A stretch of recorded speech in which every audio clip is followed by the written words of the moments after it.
Welcome to the Tennessee Heart Health Network webinar. Our aim is to be your resource for innovative statewide initiatives to improve primary care for all Tennesseans. We hope that you enjoy today's educational program and share it with your colleagues to make a better impact of heart health in Tennessee.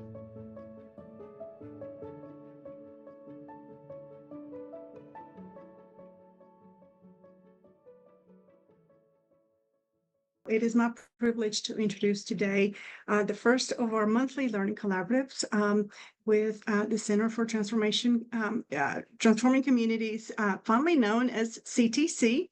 It's a mouthful, so I'm glad we can shorten to CTC.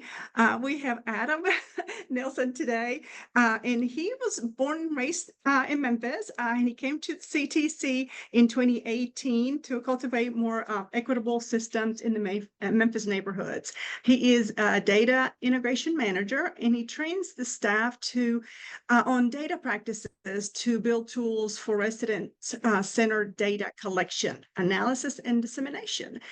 So we are very excited to partner with them. And with that, Adam, I will let you have the floor. Thank you, everybody, for joining. Great. Thank you. Hello, everyone. Thank you for that introduction. I'm going to tell you today about some of what we are working on under the scope of data collection at CTC. Our main business, our reason for being is community organizing. And we understand that as a kind of qualitative research.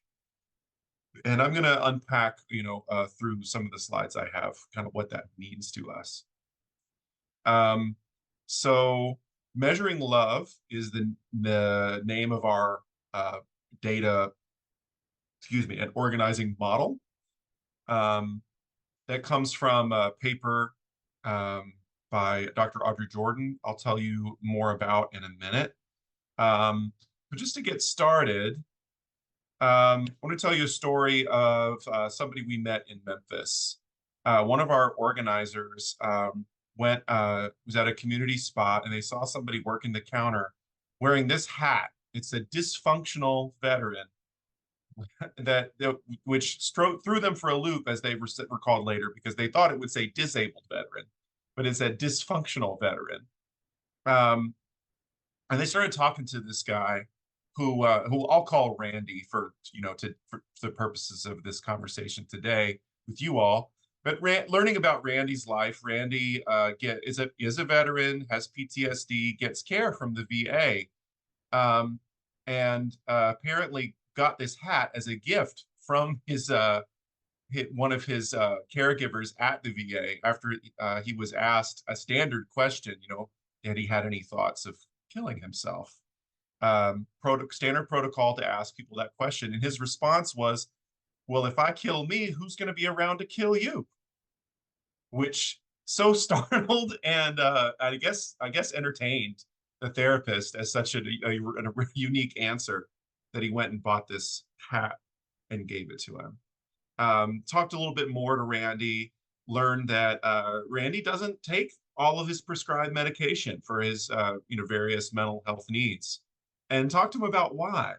And Randy said that it was a lot of different pills, and he looked them all up and looked all the side effects that different ones have, and especially when they're taken together, weighed the pros and cons, went back to the doctor and said, I'll take these and I'm not going to take these.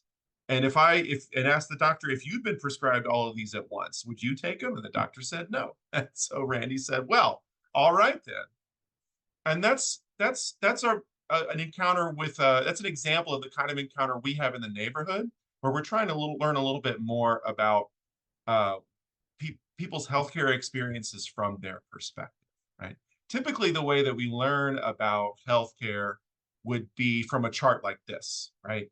We have somebody's counted up some numbers and put it into this comes from the CDC. It tells us what % of US adults don't take their prescribed meds. And we can see there's it's slightly different for different groups based on race, based on gender, based on age.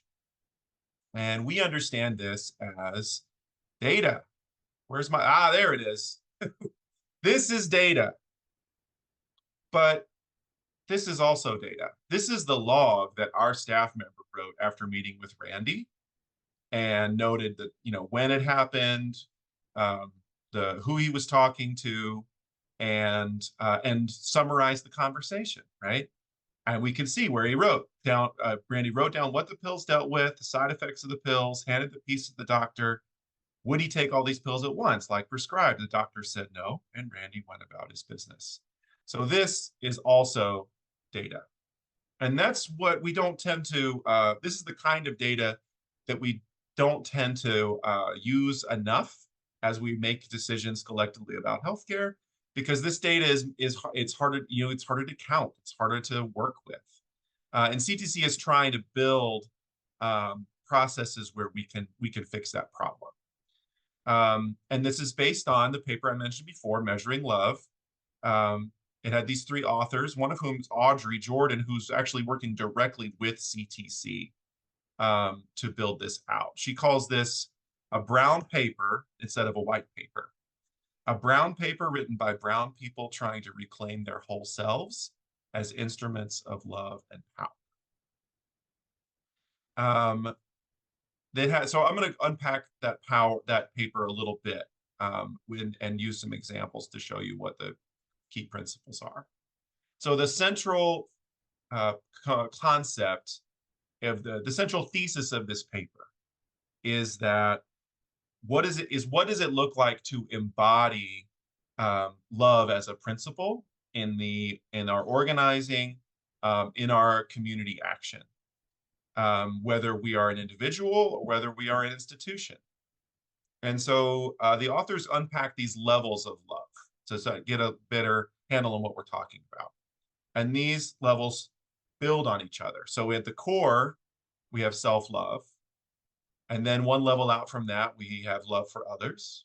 And then we go beyond love for others. We go to love as a community practice, not just my individual acts of love to others, but how am I engaged in love with other people?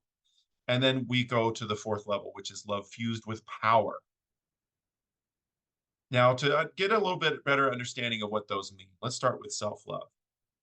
We'll go back to Randy's example.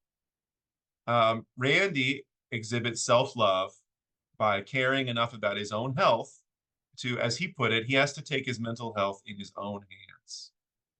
So he did the research on the pills. He made his own decision. He's embodying love for himself as he's doing that. And that's one of the things that we are looking for in our logs that we collect. Love of others. Here's a news story. This is from Letitia. It says she was trying to purchase liquid Anbesol for a really bad toothache. Letitia lives on the west side of Fraser with her 4 boys. So I understand it's hard to get some of the small things due to sacrificing a lot for them. Says school just started and the rent was due at the same time. So she can't pay to get any of the 6 teeth pulled that needs to be removed. So even though Letitia has a toothache problem and she does have the money that she could spend on it, she also knows that she has these 4 boys who have school, who need, and they need rent for their place, and she's making she's sacrificing her own health out of love for others. That's something that we see in our logs. We also see we can see logs that show love as community practice, but in this case, we actually can see the absence. Right? It shows us the gulf between where we actually are and love as a community practice. So this woman, Maya, our connector, met and learned about some of her experiences trying to get pain medication, including, for example, this instance where he went to pick her up from this hospital at 3:30 a.m., where she'd been escorted out by 5 officers. And when he arrived, Maya was laying on the ground, hyperventilating from a panic attack, with two of the guards standing over her, not taking her back in or giving her any medical treatment. Right. So where is love as a community practice? And how in Maya's experience, it's not there. It's something quite the opposite. On the positive side, where place we can see love as a community practice, with Janita, who is trying to develop her cookbook with her family members, because a lot of the things in her about food justice and a lot of her practices about how she cooks, about how she grows food, are being lost and not carried on. And then she has this understanding of how problems of community-wide food insecurity are directly connected to the history of systematic disinvestment from our communities. This is the perspective of somebody who's practicing love in their community, as summarized and as interpreted by one of our CTC staff members. I think I have one more example. Love fused with power. This is the last level of love that's in the brown paper. We have one of our connectors is actually connected to, is one of the family members of the family that owns the Four-Way Grill, and was speaking to another. She went and visited another restaurant, Groovy Gratitude in Uptown, and was connecting with that restaurant owner. It's a new venture there. She says, I explained to Darren how important it is for me and my family to be a part of revitalizing the community and bringing what we want to our own neighborhoods, rather than having Midtown or downtown as the only options for anything good. He agreed and explained that's exactly why they moved into the space that they're in. So what they're connecting over here is having a restaurant, having some capital to have a restaurant, that gives you some power.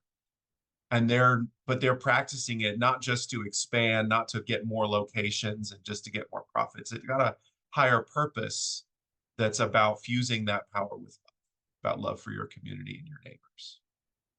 Those are the levels of love from the paper, and some examples of how we're seeing them show up in our blogs.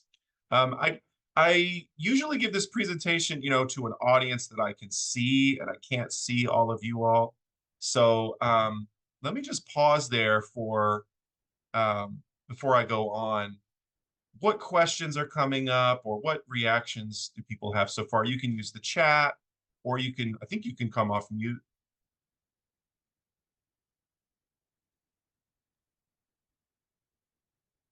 Yeah, for transparency, if you can explain a little bit, because you mentioned the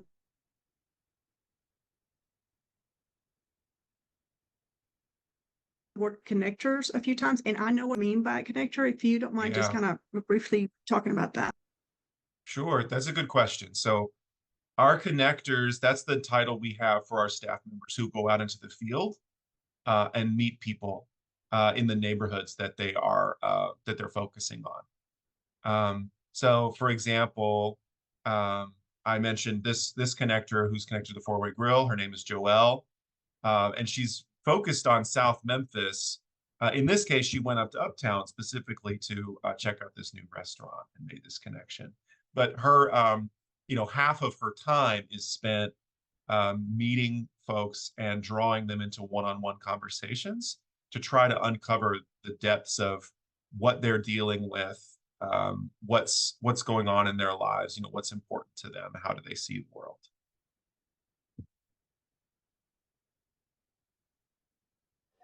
What other questions or observations? Is this data primarily used for healthcare? Because I could see this having implications for lots of other things as well. That's true. So it does have broad applications, and CTC, we are sort of, and we'll get into a little bit more of this later, but our sort of theory of change means that we see everything as a public health issue, right? So right now, what they're talking, this conversation on the screen is talking about the sort of circumstances and implications of business development. But because it's love fused with power, and the connector Joelle actually tagged this conversation as health, because it's about the health of the community.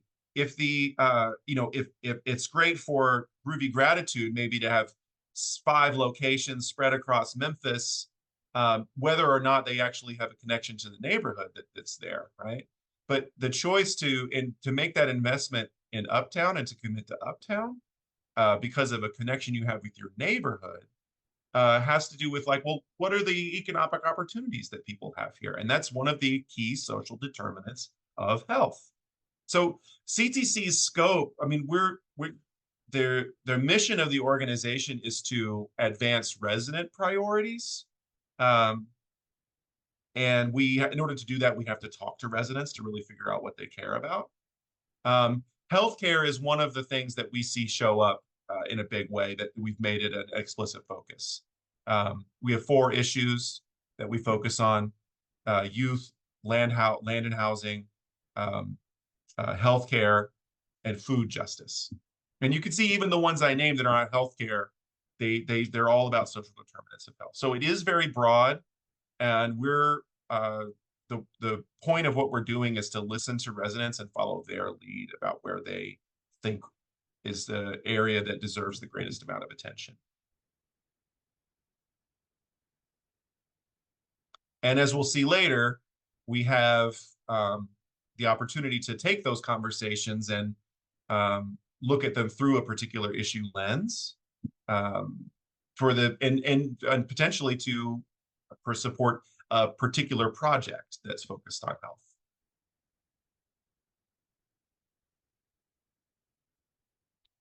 So I'll move on for now, and we'll take another pause again. If you want to use the chat when you think of something, I'm not watching it actively, but I will check it from time to time to see if there's something in there. So, continuing with the paper, the brown paper about measuring love.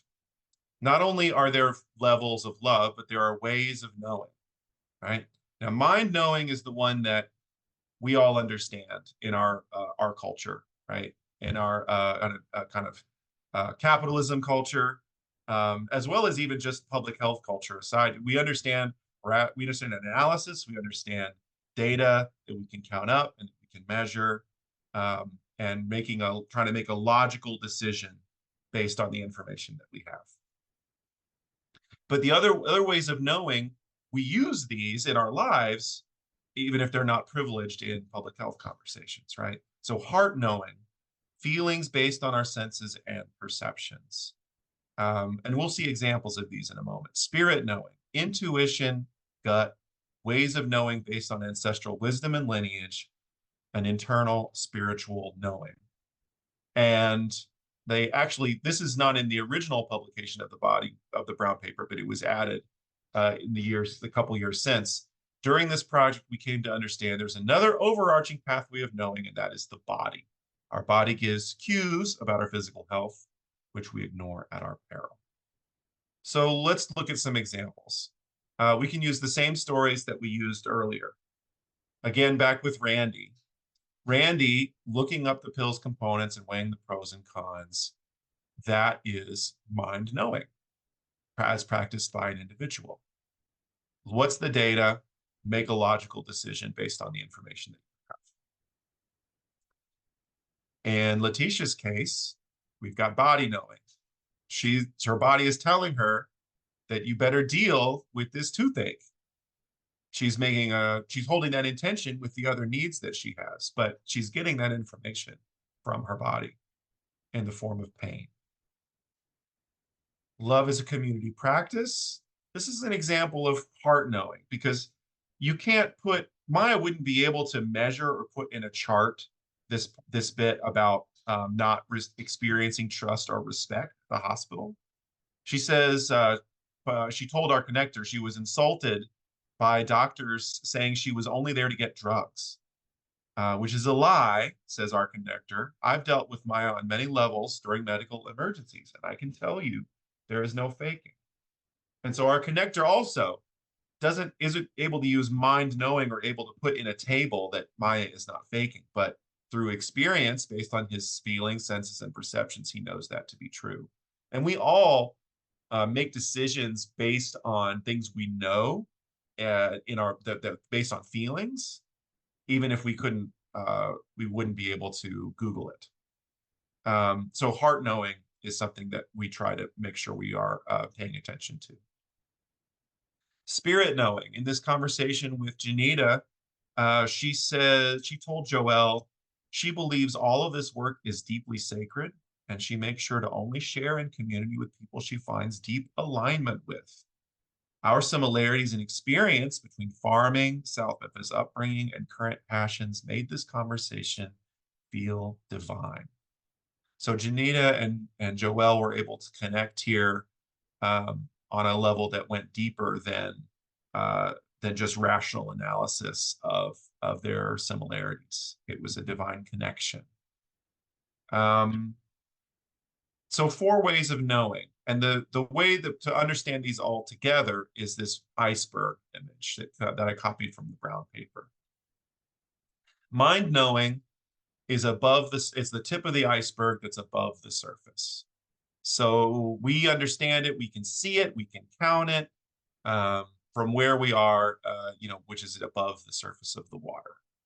These other forms, heart, intuitive, and spiritual, heart, body is because it wasn't when this graphic was made, body got added. These live under the surface, and you can't see them from the top. They're harder to measure. You have to do some difficult work to actually engage with these. But as icebergs work, that's 90% of the iceberg. So the work of measuring love is not to discount mind knowing. It's actually to integrate all the ways of knowing: the body, the mind, the spirit, the heart. Integrate all of them so that we can measure the whole iceberg. So, for example, if we look at another one of these medical charts from the CDC, what percent of U.S. adults went to the dentist last year? And this is broken out by basically by income level, right? And in 2 different years. And there's a pretty clear trend. The less money that somebody has, the less likely they are to go to the dentist. So that's tip of the iceberg. It's part of the problem, or it's one lens for looking at this problem of how do we get people to get their dental care. But if you bring in Letitia's story about knowing she needs the care, and even having insurance, but not having to find a dentist that takes her insurance and that she trusts. We didn't go into it, but one of the things in the middle of that story is she's looking for a Black-owned dentist, and that means that's further restricting the pool of dentists that she can go to that take her insurance. Meanwhile, balancing everything that's going on with taking care of her children, right? So there's all these other factors that this chart can't tell us. We have to go deep. We have to go below the surface. If we look at this table here, patient dismissal by primary care practices. Basically, what are the different reasons why folks got dismissed from a clinic or something like that? And so, most commonly of the people that did it, most common reasons were they missed appointments, they violated bill payment, they violated pain policies or substance policies, et cetera. They were disruptive. So we can look at a table and we can kind of get look at the tip of the iceberg and see what's going on. If we go under the iceberg, we find Maya, who actually is actually bearing the cost of patient dismissal in her own body, and faces the predicament of being suspected by medical staff as just being there to exploit them for pain medication, even though she already has pain medication. She wanted some, or she already has. She's trying to get something for her UTI. She's trying to get antibiotics for her UTI, and that anyway. So like she's one of these statistics, and we have to engage with Maya as a person to really understand what's going on with these numbers below the surface. So back to icebergs. We actually do, I mean the human civilization, we actually tow icebergs nowadays. There's various reasons why we do it. Sometimes somebody thinks it's a great idea to try to bring drinking water to a place. That never really works. More commonly, it's done because they might hit an oil rig. So the oil industry is actually invested in how to tow icebergs so that they don't blow up their infrastructure. So for us, we've talked about this iceberg as different kinds of information. I want you to think of the iceberg as public health.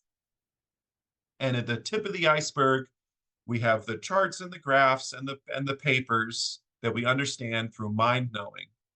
But that's not the only part of the iceberg, right? There's 90% of the iceberg below the surface that we can only know in these other ways.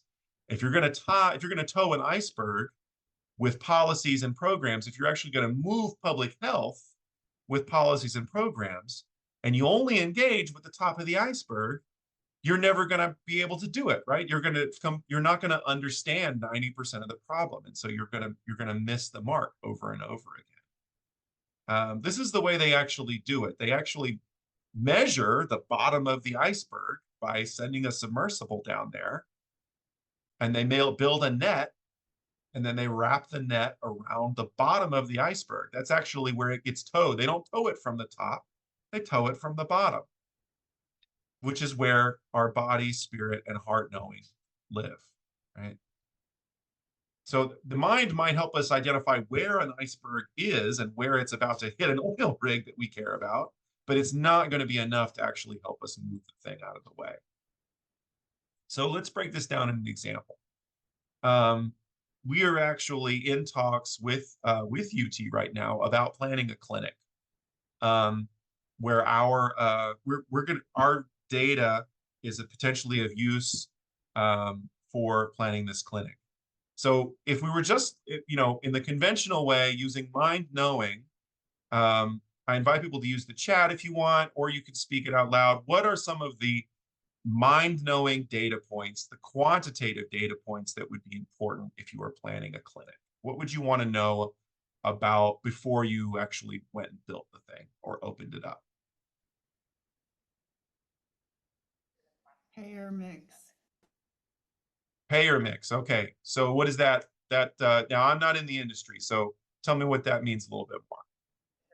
So, I mean, part of that would be demographics, age as well, but Medicare, Medicaid, commercial insurance, uninsured, Okay. self-pay. And that's something you can look up. Like you can look up roles or data about an area and look that up. Yes, because then that would inform like who I could hire, how many people I could hire, etc. Absolutely. Okay. What other things might you want to know about? I would think of the health of the group, the chronic conditions that are prevalent in that area, in the community. Yes. You can look up health indicators for that community. Absolutely.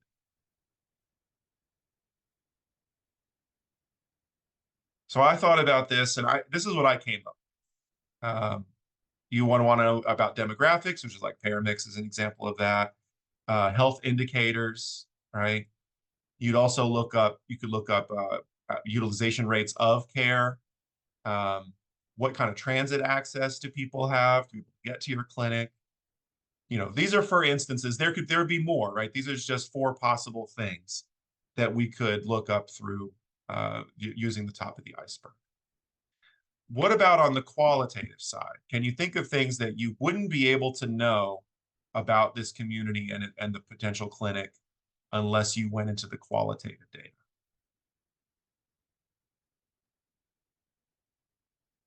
I would think that their trust in the medical community and their health Trust. belief. Yeah.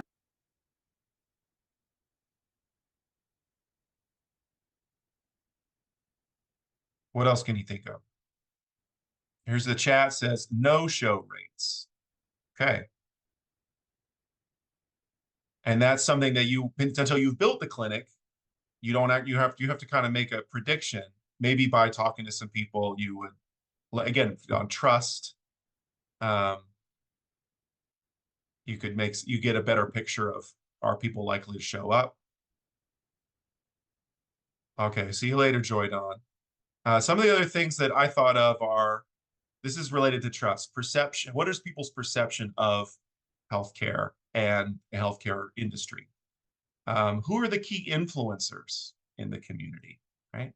What are the people's health priorities, right? Health indicators doesn't necessarily translate one-to-one to what a community's health priorities are.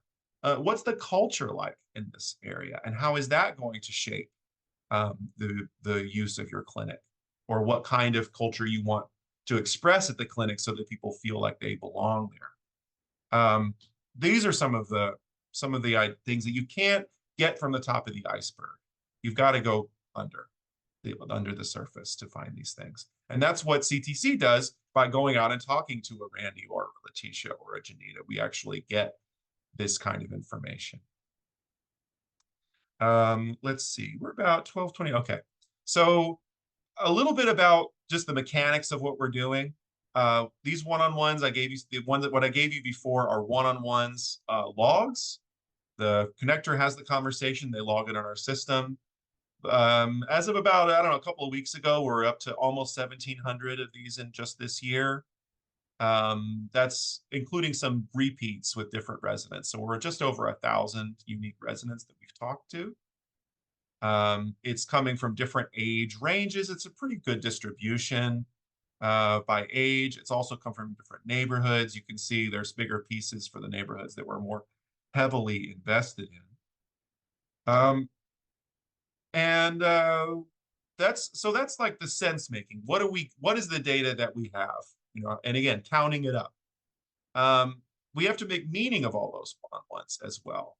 The way we do that is, well, first there's the one-on-one, right? That's the most fundamental part, the atom of our data model. And that is a log of a conversation between a staff member and a resident. Then we do SOAP notes. Some of you may know SOAP notes from other contexts. We're using SOAP notes as a kind of a slightly bigger picture, putting together multiple logs, or even writing about an encounter with multiple people. That's not just a single person, not just a one-on-one. We want to capture the subjective, the objective, our assessment of the encounter, and then what are the next steps in the plan. Highlight reels are putting together over a time period, making some claims about a community based on what we've heard. And then the SOAP notes and the one-on-ones get used as the evidence to back up the claims that we make in a highlight reel, right? So if we make a claim that people in this community have relatively high trust of this kind of doctor specifically, but low trust of this other kind of doctor, we could back that up with the one-on-ones where we heard that information. And then the last thing we do is cultural artifacts.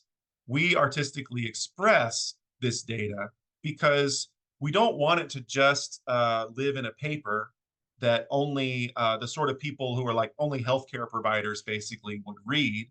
We want this data comes from the community, belongs to the community. And so we want to make it accessible in those kinds of, you know, traditional forms, but we also want to make it accessible in culturally relevant forms for the community. And I'll give you an example of that. The way these fit together, well, okay, so another way of slicing it is the one-on-one is the resident's voice. The SOAP note is what I'm calling the valuator's voice, whoever actually did doing the one-on-ones and making drawing inferences. Highlight reel is the evaluator's analysis backed by the residents' voices.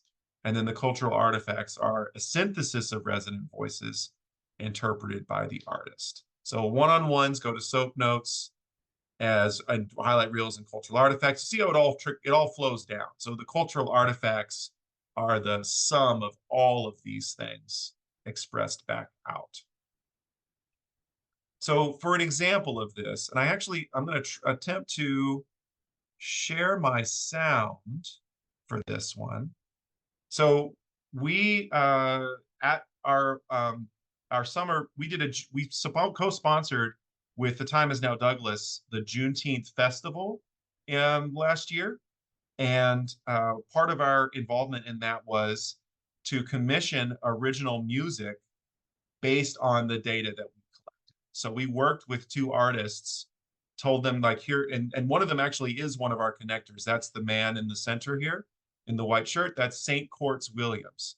So he took his own conversation data that he'd gathered, and then reflected that back in the form of a song, which he co-wrote with his partner, Pharaoh. And I'm going to attempt, I think you'll be able to hear a clip of it right here.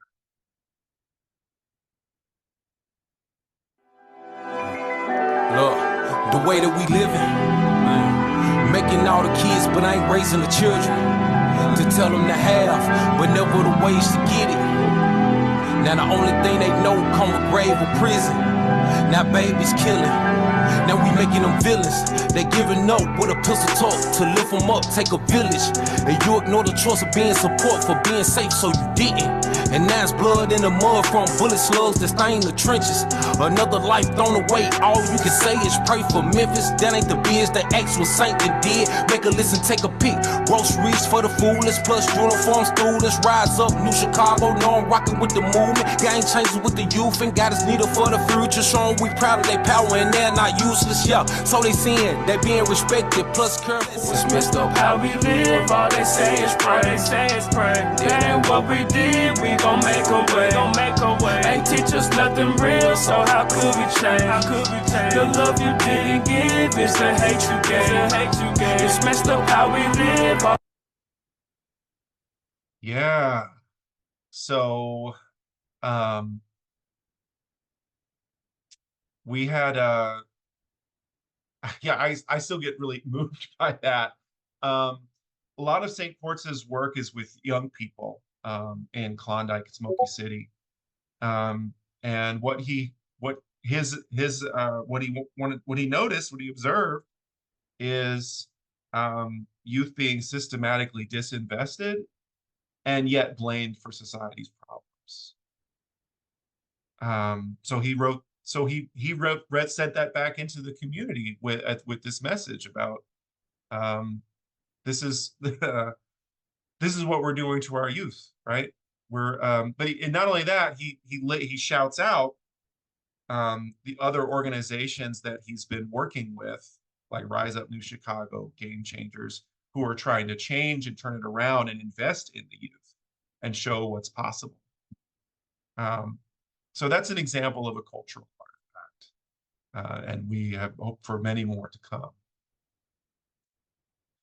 So just to recap, we've got love on 4 levels: the self-love, love of others, love as a community practice, love fused with power. We have 4 ways of knowing: mind, body, heart, and spirit.